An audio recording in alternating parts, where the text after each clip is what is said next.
The day had started out bad and was just getting worse. My head was pounding from the poker game with the boys last night. Perhaps I should just stay in and keep a date with the brown bottle on my desk. But no, I'd promised Harry's wife I'd stay off that stuff. At least until after Harry's funeral. I'd stick with tea. Nothing wrong with a good cup of tea, Harry always said. Hey, buddy, is this the place to get a private eye? My chase for the hair of the dog would have to wait. Prime Whistlebait had just wandered into the office.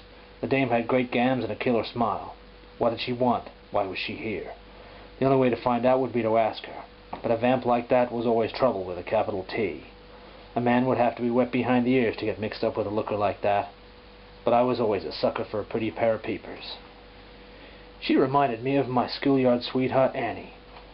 Annie had been my heart's delight until she betrayed me by going to the prom with Tommy Davies. That night, she jived and jitterbugged all over the pieces of my broken heart, her shining smile tearing chunks out of my boyish dreams of happiness. That's when I learned my first lesson. You can't trust a dame, particularly not a good-looking one like the one in front of me. That's what Harry had always said. I could see Harry now, lying dead in the alley, blood around him in a pool of black under the distant streetlights. Harry was always getting into trouble, not the dame kind, not with his beautiful wife, but definitely the gambling kind. Maybe he'd lost one clam too many to the wrong man.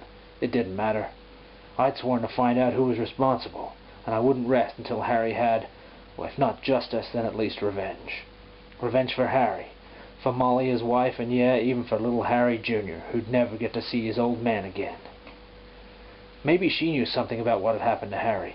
I should ask. At the very least, I needed this case. I was down to my last 2 dimes, and one of them was looking pretty thin. I needed to cash up if I wanted to be able to pay the rent this month. I'd need time and money to chase down Harry's killer. Damn it, where'd she go? All talk, no action, that's my style. But it's not really working out, professionally speaking.